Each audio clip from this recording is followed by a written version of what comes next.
So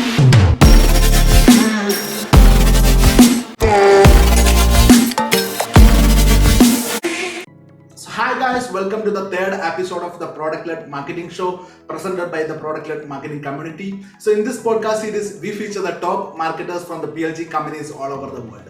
Today we have Esben Fries Jensen, who is a co-founder and chief growth officer at Userflow, which is a well-known PLG company and a PLG vendor. Also, Esben is one of the early stage members of the community and an active contributor. Hi Esben, how are you doing?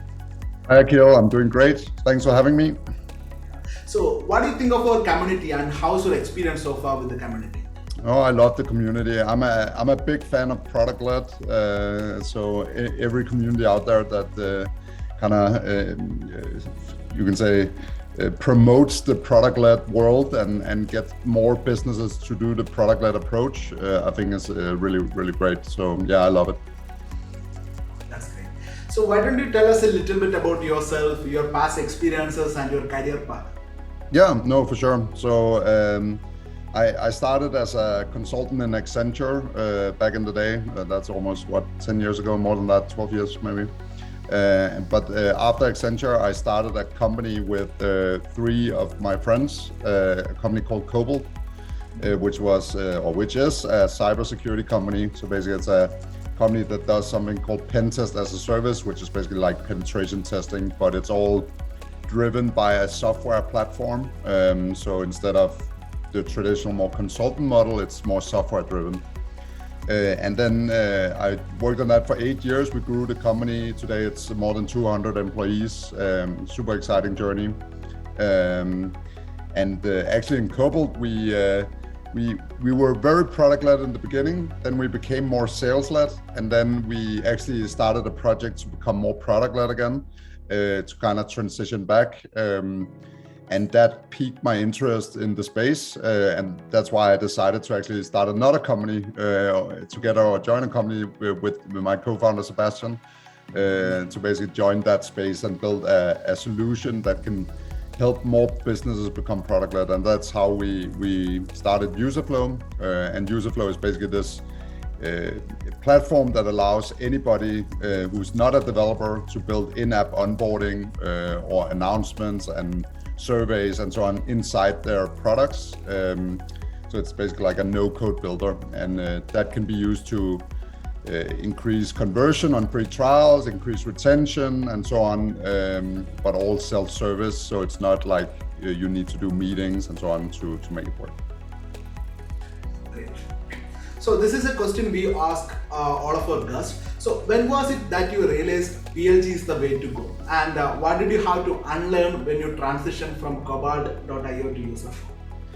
I actually think I've always believed in PLG. The funny thing about PLG, it's more like a marketing term, right? I think I've always been very product focused. From the day we started Cobalt, I always loved, and before that, right? Always been very focused on making the product as good as possible, making the product as self-service as possible, and ideally any product should be able to be used by anyone without having to do a meeting with somebody or write somebody and so on, right? And I think I've always had that belief. So it wasn't like this kind of, wow, now it's kind of product led or whatever, but the term as such I liked because it already resonated with me when I heard about it. Like, yeah, that makes a lot of sense, that we need to move a bit back to the I would say the old world, because the funny thing, when SaaS started, I think the intention was to do more self-service and product-led approach, but then over time, because I think SaaS solutions were competing with more traditional service models, there was a tendency to move towards sales-led, because otherwise it was hard to compete with these more high-touch service models with your software platform. So you kind of transitioned into that world. But now I think SaaS has matured so much and the world has changed so much that now you can actually move to this full product-led approach with end users, and that's amazing. And that I find super exciting, that now we are in this time where we can actually do proper product-led, as a mouthful to say. But yeah, and basically get more people to use software directly without having to speak with customer success or sales all the time to get started. Talking of product-led growth, what does growth mean to you and how do you measure it? So growth to me is basically getting more customers and retaining your existing customers, right? Basically like growing your business. You can measure growth in many ways, but I think most commonly you measure it in like ARR. Of course, like you look at is your business growing in annual recurring revenue, at least if you're a software business, right? But you can also look at, are your business growing in users? Maybe you have more like a model where you are not so interested in revenue to begin with and want to just see growth in users and retention of users. I think that latter part of retention is super important, because if you're just growing in new users and are losing them maybe 1 or 2 months after, that's a big problem, especially for SaaS businesses. It's not a sustainable model in the long run. So I think those two things are important to look at, both new business and retention of existing business, right? And that comes with all the SaaS metrics that you normally look at, like net dollar retention, churn rates, all this stuff. Okay, great. So do you have a framework you follow at user flow for or examples of how a product-led growth company can measure growth holistically for their overall business and teams like marketing, product, or sales? Yeah, I think a very common term in product-led growth is the product qualified lead, right? I think that's one of the most, it's a term that kind of have evolved out of the product-led model.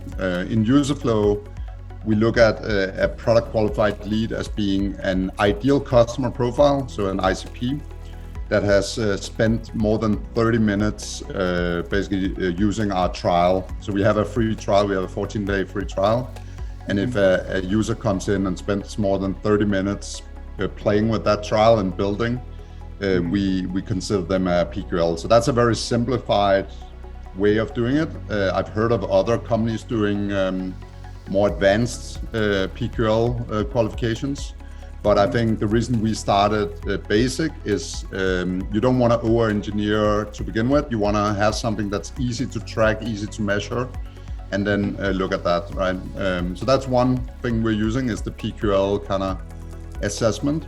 And then we of course look at like a free trial conversion rate, and we look at churn rate and net dollar retention. I would say those are like key metrics we look at in Useful. Okay.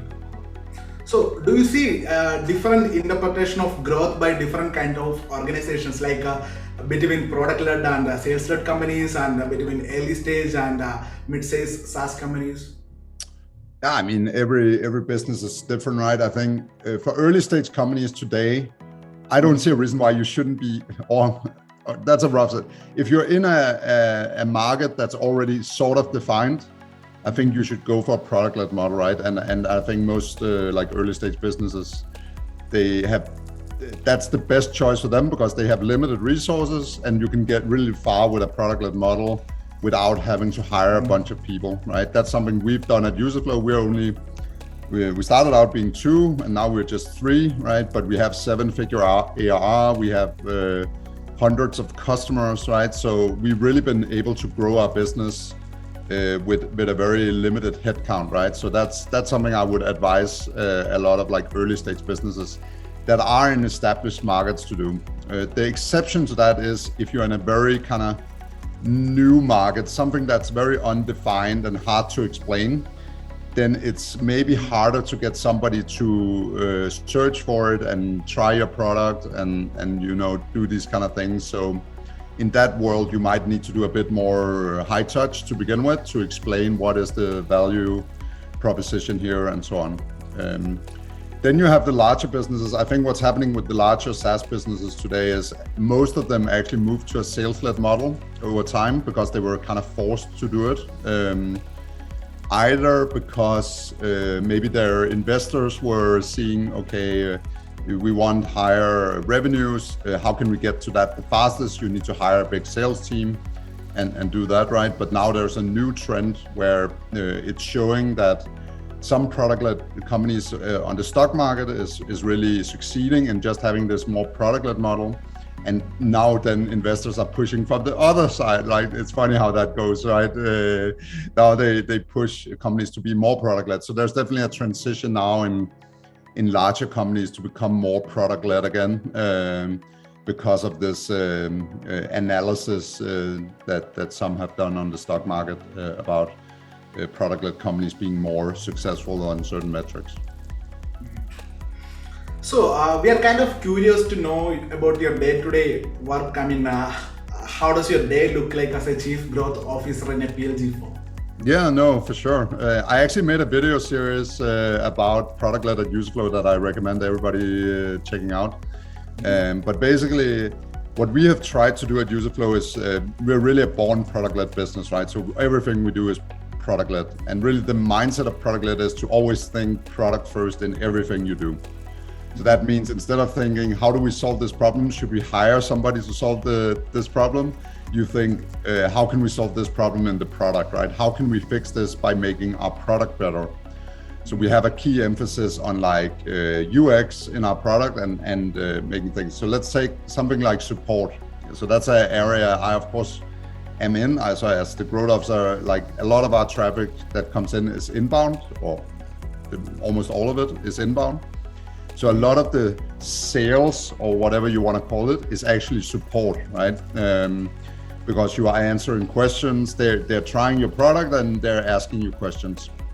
If we get a question many times, then we actually look at, okay, how could we change our product to not get that question, right? Like how could we make our product smarter to not get that question so users can actually figure it out themselves? And by having that mindset, we are reducing the amount of questions we get from customers. So even though we scale customer and ARR wise, we don't get more and more support questions. So that's one way.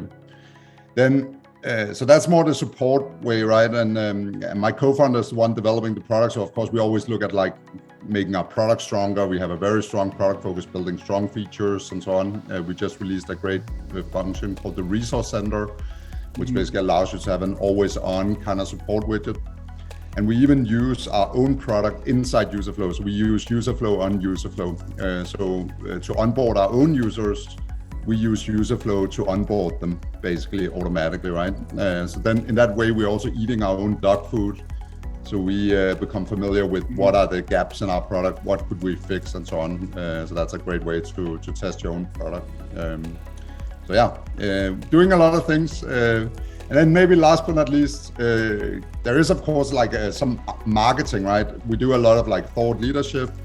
We do ads. So we are in a very red ocean, so we can do ads because it's something people search for in-app onboarding. So ads work very well. We do SEO.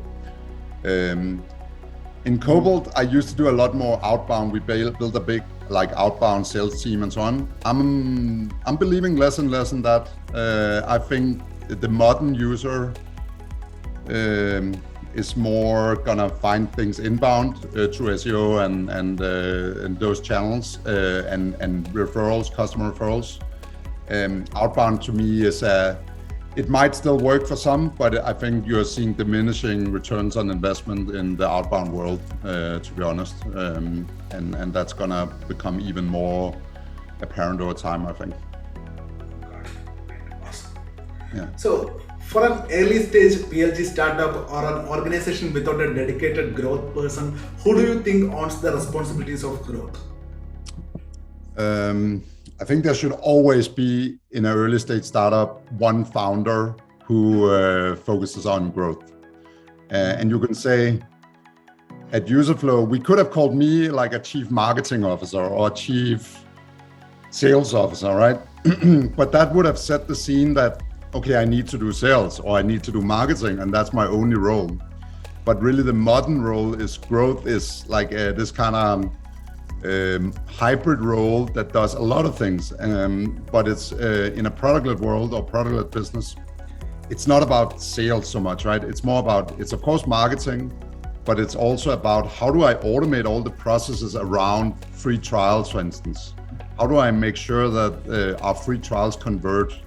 What are the questions they need to have answered to be able to convert, right?